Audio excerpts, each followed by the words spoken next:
Assalamualaikum warahmatullahi taala wabarakatuh. Ada yang berkomentar bahwa channel ini adalah channel pemecah belah. Kalau ada yang mengatakan bahwa channel ini adalah channel pemecah belah, maka orang itu dipastikan tidak mengikuti channel ini dari awal.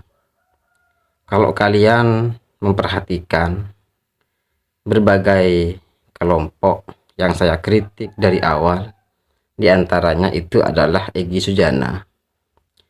Egy Sujana dulu pernah mengatakan bahwa selain Islam tidak sesuai dengan Pancasila, karena hanya Islam yang sesuai dengan sila pertama, yakni ketuhanan yang Maha Esa. Saya kritik waktu itu karena bagi saya menerapkan pemahaman semacam itu hanya akan membuat pemahaman kita mengenai Pancasila tidak akan pernah mencapai sebuah kesepakatan, karena tidak dimungkinkan terjadinya sebuah kesepakatan, maka yang ada adalah perpecahan. Karena itulah waktu itu saya mengkritik pemahaman Egy Sujana terkait dengan Pancasila. Jadi dalam konteks ini saya mengkritik pemahaman Egy Sujana karena pemahaman Egy Sujana bisa memecah belah bangsa, memecah belah antar golongan, memecah belah antar umat beragama. Jadi siapa yang kemudian yang disebut sebagai pemecah belah? Kalau saya mengkritik pemecah belah, bukan berarti saya ini adalah pemecah belah. Kalau saya menghukum orang yang melakukan kejahatan, bukan berarti saya boleh disebut telah jahat, telah melakukan kejahatan terhadap orang yang jahat. Tidak.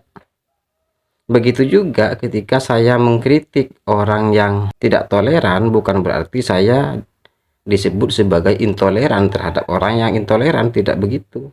Itu yang pertama. Yang kedua, saya mengkritik Ustadz Abdul Somad. Ustadz Abdul Somad pernah berfatwa bahwa bagi pemimpin yang memberikan izin berdirinya gereja itu akan mendapatkan dosa. Fatwa semacam itu tidak secara langsung Ustadz Abdul Somad meminta supaya para pemimpin tidak memberikan izin berdirinya rumah ibadah. Nah, saya mengkritik waktu itu. Nah, kalau pemahaman Ustadz Abdul Somad yang semacam ini dipraktekkan di dalam konteks Indonesia, maka yang terjadi tidak ada kerukunan antar umat beragama, Pak. Yang ada adalah diskriminasi terhadap non-muslim. Karena itulah saya kritik. Maka dalam konteks ini saya izinkan bertanya siapa yang kemudian menjadi pemecah belah dalam konteks ini. Itu yang kedua. Yang ketiga, saya mengkritik Ustadz Idrus Romli. Ustadz Idrus Romli mengatakan bahwa semua orang kafir yang hidup di zaman sekarang ini statusnya tidak ada sebagai kafir dhimmi. Semua orang kafir yang hidup di zaman sekarang ini statusnya harbi semua. Saya kritik waktu itu. Saya kritik waktu itu karena pemahaman itu hanya akan memberikan dampak negatif terhadap masyarakat, karena masyarakat akan beranggapan bahwa semua darahnya non-muslim adalah halal. Jadi saya mengkritik semua pemahaman yang berpotensi untuk memecah belah bangsa. Jadi dari sudut mana kemudian Anda berpikiran bahwa channel ini adalah untuk memecah belah? Justru channel ini saya bikin salah satu tujuannya untuk mengkritisi semua pemahaman yang berpotensi untuk memecah belah bangsa. Jadi sekali lagi, kalau ada yang menuduh bahwa channel ini adalah channel pemecah belah, berarti Anda salah paham mengenai arti pemecah belah itu sendiri.